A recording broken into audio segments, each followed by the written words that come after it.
안녕하세요. 모렴치한 시댁과 연을 끄는 30대 여성입니다. 남편과 저는 직장 동료로 만났습니다. 남편은 주변의 사람이 늘 끊이지 않을 만큼 다정하고 자상한 사람이지요. 남편이나 저나 좋은 게 좋은 거라고 둥글둥글 넘어가는 성격이다 보니 큰 소동이나 다툼 없이 2년을 연애했습니다. 이후로 많은 사람들의 축복 속에서 부부의 연을 맺게 되었네요. 남편의 부모님, 그러니까 시부모님은 두 분 다 건강하십니다. 아버님께서는 중소기업을 다니시다가 은퇴하시고 지금은 아르바이트처럼 유명 식당의 주차장 관리 일을 하고 계세요. 어머님께서는 일평생 전업주부로 사셨고요. 남편의 형제관계로는 위로 나이 많은 신우가 한 명 있어요. 겉에서 보기엔 큰 문제는 없어 보입니다. 하지만 실상을 들여다보자면 시댁 식구들과 남편 사이는 대면대면하다고 할까요? 속에 있는 이야기는 잘 안 하는 눈치고 남편 말로는 정도 없다고 하더라고요. 그래도 지금은 남편이 돈도 잘 벌고 어머니께 용돈도 드려서 그런지 시어머니가 남편을 챙기려는 흉내는 내세요. 남편도 어찌됐건 자기를 낳아주신 부모님이니 도리는 하겠다는 생각이고요. 그도 그럴 것이 남편이 말하길 어려서부터 신우만 끼고 도는 어머님 때문에 어지간히 차별당하며 자랐답니다. 어머님께선 남편보다 5살 많은 그 신우를 나중에 음대 교수로 만든답시고 원래도 그렇게 재산이 있는 집은 아니었는데 있는 재산 없는 재산 다 끌어다 과외시켜서 대학 보내고 대학원에 해외 유학까지 보내고 돈을 말 그대로 쏟아 부으셨다네요. 하지만 막상 남편이 대학 갈 나이가 되니까 어머님께선 집에 돈이 하나도 없다고 먹고 죽을래도 없다고 말 그대로 죽는 소리를 하시더랍니다. 물론 그렇다고 해서 남편한테 대놓고 대학을 가지 말라고 하신 건 아니셨다지만 걸핏하면 공부 잘하는 애들이 세상에 널리고 널렸는데 너가 그런 애들하고 경쟁해서 어떻게 이기겠냐며 무시하는 이야기를 해대셨으니 어린 남편에게 얼마나 상처가 됐겠어요? 결국 남편은 등록금이고 뭐고 알아서 하겠다며 도끼를 품고 말 그대로 이를 갈며 공부를 했답니다. 그리고는 서울에 있는 대학에 붙었대요. 하지만 산 넘어 산이라고 등록금 내야지, 생활비 마련해야 하지, 뭐하나 쉬운 일이 없더래요. 결국 군대까지 다녀오니 대학교 졸업하는데 거의 8년 걸렸다고요. 이렇게 남편이 자기 인생을 헤쳐나가는 동안 신우도 한국에 들어왔답니다. 어머님은 이제 신우 인생에 말 그대로 꽃길만 있을 줄 아셨던 모양이에요. 하지만 음대 교수가 쉬운 일은 아니잖아요.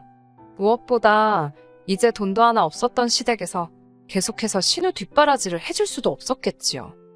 저희 신우를 직접 보시면 아시겠지만 키도 늘씬하고 예쁩니다.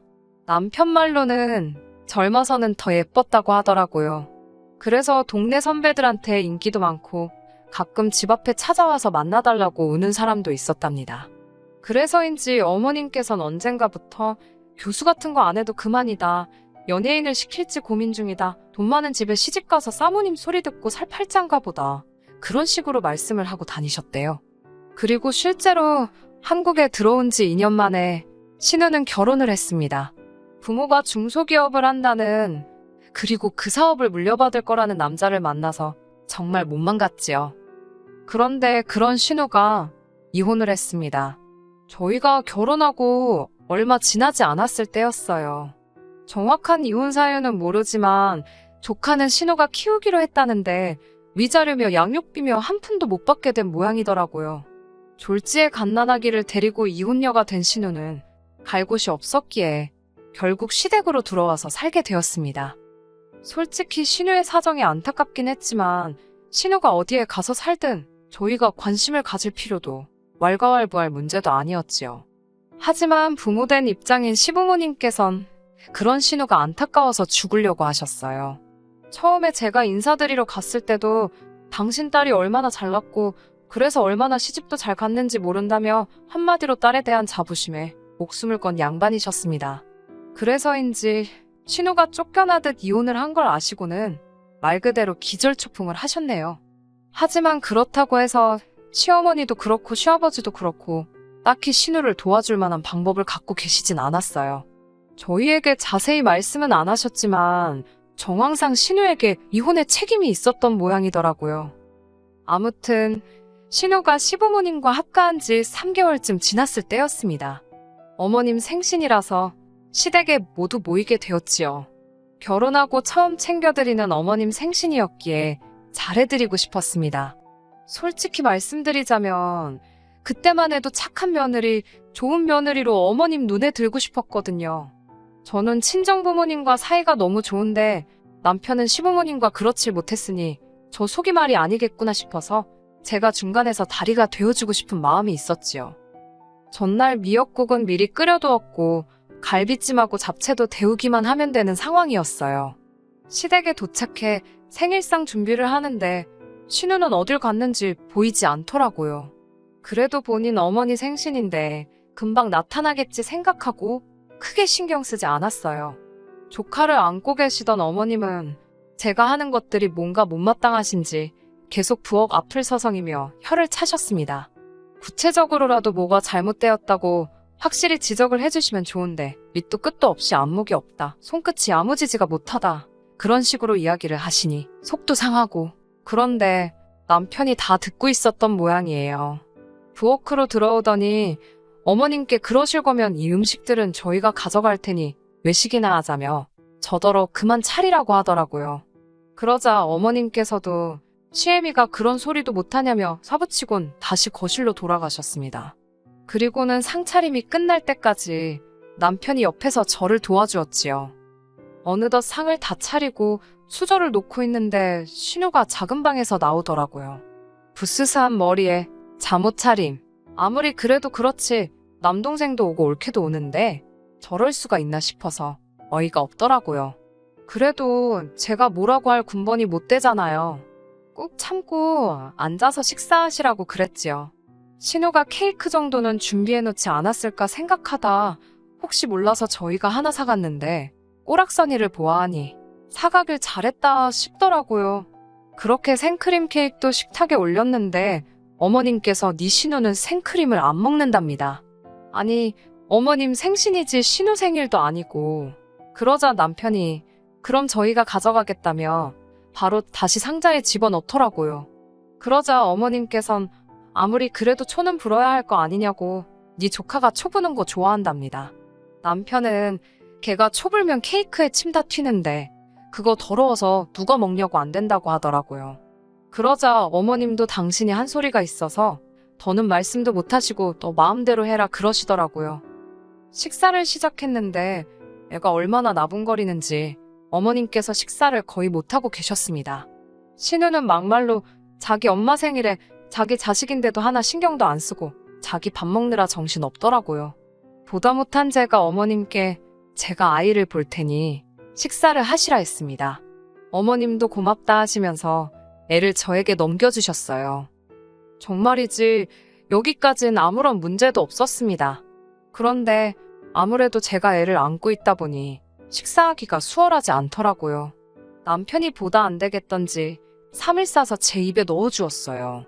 어른들도 계시고 민망해서 하지 말라고 눈치를 줬지만 남편은 개의치 않고 한 번 더 쌈을 싸서 제 입에 넣어주었습니다. 그런데 그때 신우가 갑자기 소리를 지르더라고요. 진짜 꼴사나워 죽겠다며 재수없다고요. 어른들 앞에서 저도 저희가 실수하는 거 아닌가 생각했기 때문에 신우가 무슨 말을 하는 건지 이해는 됐지만 그렇게 정색을 하며 소리를 지를 일인가 싶었지요. 전 너무 깜짝 놀랐고 아이도 금세 자지러졌습니다. 그런데 더 가관이었던 건 신우가 울더라고요. 저랑 남편이 자기에 대한 배려가 전혀 없다면서. 신우 선에서 끝났으면 그래도 제가 어떻게든 이해하려고 해봤을 겁니다. 하지만 신우가 울기 시작하자 아버님이 수저를 집어 던지듯 내려놓으시곤 진짜 밥맛 떨어진다면서 방으로 들어가 버리시질 않나. 급기야 어머님께서 너네는 정말 못돼 처먹었다면서 그렇게 행복한 티를 내야 직성이 풀리겠냐입니다. 저흰 너무 황당했지요. 결국 신우까지 애를 확 낚아채듯 데려가선 식탁을 떠났지. 어머님께선 절 보며 사람 하나 잘못 들어와서 아주 집안 꼴 잘 돌아간다고 하신다는 말씀이 불쌍한 신우는 신경도 안 쓰고 먹여주고 받아먹으면서 실실거리는 저희를 보고 계시니 속에서 천불이 올라오신답니다. 그러면서 저희 꼴도 보기 싫다고 당장 나가라고 하시더라고요. 생일 주인공이신 분이 내쫓는데 달리 방법이 있겠어요? 남편도 얼빠진 얼굴로 신우의 뒷모습을 보다 어머님을 쳐다보더니 한숨을 내쉬곤 저더러 집에 가자고 하더라고요. 가라는데 뭐하러 버티고 있냐고요. 그렇게 현관을 나서는데 어머님께서 죄송했다 빌지는 못할 망정 지 잘났다고 나가는 꼴 좀 보라며 뒤통수에다 또 한바탕 쏟아내시더라고요. 어쩌라는 건가 싶어서 남편을 슬쩍 쳐다봤는데 남편 얼굴이 울그락불그락. 제가 위로랍시고 한마디 해봤자 별 도움도 안 되겠다 싶어서 남편 손만 꼭 잡아줬습니다. 그렇게 한 달 정도의 시간이 흘렀을까요? 사실 어머님께 몇 번이고 연락을 드려볼까 생각도 했지만 남편이 절대로 하지 말라고 하더라고요. 아니나 다를까 어머님께서 먼저 연락을 해오셨습니다. 제가 전화를 받으니 대뜸 괘씸하다면서 그러고 가놓고 연락 한 통도 안 하는 게 말이 되냐입니다. 쫓아내셔서 쫓겨난 건데 저희 잘못이라 하니 뭐라고 할 말이 없더라고요. 그래도 어쩌겠어요. 몇 번이고 죄송하다 말씀드리고 무슨 일로 연락을 주신 건지 조심스레 여쭈었지요. 그러자 어머님께선 당신이 기니 할 이야기가 있으니 남편에게 말하지 말고 집으로 오라셨습니다. 무슨 이야기를 하려고 부르시나 싶어 불안하기도 했고 걱정도 되었지만 어떻게든 좋은 쪽으로 이끌어내서 시댁 식구들과 저희 부부 사이를 원만하게 만들 수 있으면 좋겠다고 생각하며 시댁에 가게 되었어요. 시댁에 도착하니 어머님만 계셨던 게 아니고 아버님과 신우도 있더라고요. 웃긴 게 가장 처음 든 생각이 무슨 말씀을 하실지는 몰라도 수적으로 제가 불리하겠구나. 정신 단단히 차려야겠다. 그런 거였네요. 어머님께선 단도직입적으로 말하겠다면서 신우 형편이 이렇게 되었으니 당신과 저희 부부가 신우 생활비를 좀 보태주어야겠다고 하시더군요. 황당했어요. 사지육신 멀쩡한 신우의 생활비를 왜 저희가 보태야 하는지 도대체 이해가 되질 않았지요. 어머님께선 저더러 넌 아직 애가 없어서 모르겠지만 여자 혼자 애를 키운다는 게 얼마나 어려운 일인지 아냐며 당신들이 신우 생활비로 50만 원을 보탤 테니 저희더러 100만 원씩 보내랍니다. 저희는 이미 자식돌이 한답시고 시부모님께 한 달에 30만 원씩 보내고 있었거든요. 물론 저희 부부의 연봉을 고려한다면 한 달에 30만 원씩 보내드리는 게 아주 힘들고 어려운 일은 아니었습니다. 하지만 어머님 아버님께서 남편을 어떻게 키우셨는지를 알고 난 이후로는 솔직히 그 30만 원도 내켜서 드린다기보다는 말 그대로 자식으로서 드리고 있던 건데 이제 신우한테까지 생활비를 대주라니 황당했지요. 저는 아무 말도 하지 않았습니다. 제가 대답을 하지 않으니 어머님 아버님께서도 답답하셨는지 왜 대답을 안 하느냐고 절 채근하셨어요. 급기야 아버님께선 저더러 소잡아먹은 귀신이 들었냐며 빨리 알겠다고 하라며 악을 쓰시더군요. 저는 아버님 어머님께 안 될 것 같다고 말씀드렸습니다. 그러자 신우가 치사하고 더럽네 어쩌네 내 동생이 번 돈이 네 돈이냐며 네가 뭔데 된다 안 된다냐고.